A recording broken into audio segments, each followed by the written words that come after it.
रूस यूक्रेन युद्ध, Israel Hamas युद्ध। मौजूदा समय में दुनिया एक साथ कई युद्धों की गवाह बनी हुई है। ये युद्ध भले ही दुनिया के अलग अलग कोने में लड़े जा रहे हों, लेकिन कहीं न कहीं ये एक दूसरे से जुड़े हुए हैं। ताज़ा हालात बयां करते हैं कि सुपर पावर अमेरिका रूस यूक्रेन और इजरायल हमास इन दोनों की जंग में एक कॉमन सपोर्ट की तरह काम कर रहा है। अमेरिका रूस के खिलाफ यूक्रेन को मजबूती दे रहा है, जिसके चलते पुतिन के लिए यूक्रेन की मदद करने वाला पश्चिमी खेमा किसी दुश्मन से कम नहीं है।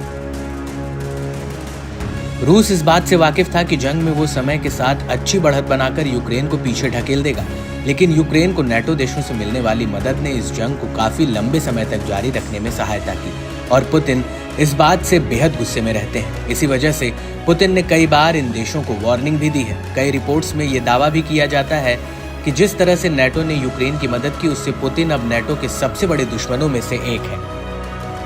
इसी कड़ी में पुतिन ने पहले भी कई बार चेतावनी दी है कि पश्चिम को रूस यूक्रेन युद्ध में दखल नहीं देना चाहिए, लेकिन पश्चिमी खेमा रूस को ही इस जंग में किनारे लगाने की फिराक में है। अमेरिका और ब्रिटेन ने यूक्रेन को अब रूस में घुसकर हमला करने की छूट दे दी है। यूक्रेन को ऐसे ऐसे हथियार मिल रहे हैं जिसके दम पर वो अब रूस में काफी अंदर तक हमले कर रहा है। लेकिन अब पुतिन ने ऐसी चेतावनी दी है जिससे दुनिया को वर्ल्ड वॉर 3 के मुहाने पर लाकर खड़ा कर दिया है। रूस ने परमाणु हमले को लेकर अपनी नई नीति का ऐलान किया है। पुतिन ने एक हाई लेवल मीटिंग बुलाई और कहा कि अगर हवाई हमला ऐसे ही जारी रहा तो रूस परमाणु हमला कर इसका करारा जवाब देगा।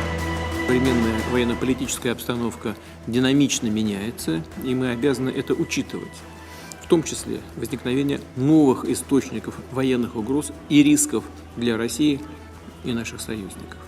Предложено внести ряд уточнений в части определения условий применения ядерного. Обновленные редакции документа агрессию против России со стороны любого неядерного государства, но с участием или при поддержке ядерного государства предлагается рассматривать как их совместное нападение на Российскую Федерацию. Также четко фиксируются условия перехода России к применению ядерного оружия.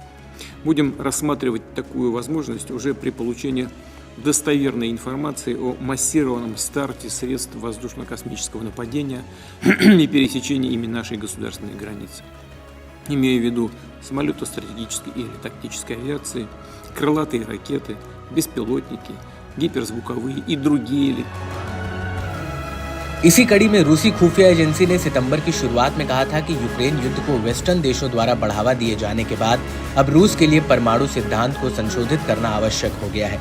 एक रिपोर्ट के मुताबिक राष्ट्रपति पुतिन ने इस मीटिंग के दौरान अमेरिका और ब्रिटेन द्वारा क्रूज मिसाइलों को लॉन्च करने की अनुमति देने पर चिंता जताई, जिसके बाद कहा कि अगर वेस्ट यूक्रेन को रूस पर बमबारी करने के लिए ऐसे हथियार चलाने की इजाजत देता है तो ये सीधे रूस के साथ युद्ध जैसा होगा।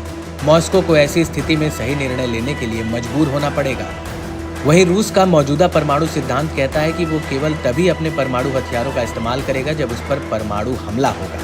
अमेरिका और रूस के बीच एक परमाणु संधि भी है, जिसे यूएस रूस न्यू स्टार्ट संधि कहा जाता है, जो 5 फरवरी 2011 को लागू हुई। एक तरफ भारत रूस यूक्रेन जंग को शांति से निपटाने की कोशिशों में लगा है, वहीं दूसरी तरफ पश्चिमी देश लगातार यूक्रेन को उकसा रहे हैं और यही वजह है कि इमरजेंसी बैठक पुतिन ने बुलाई और इसमें एक बड़ा कदम उठाया।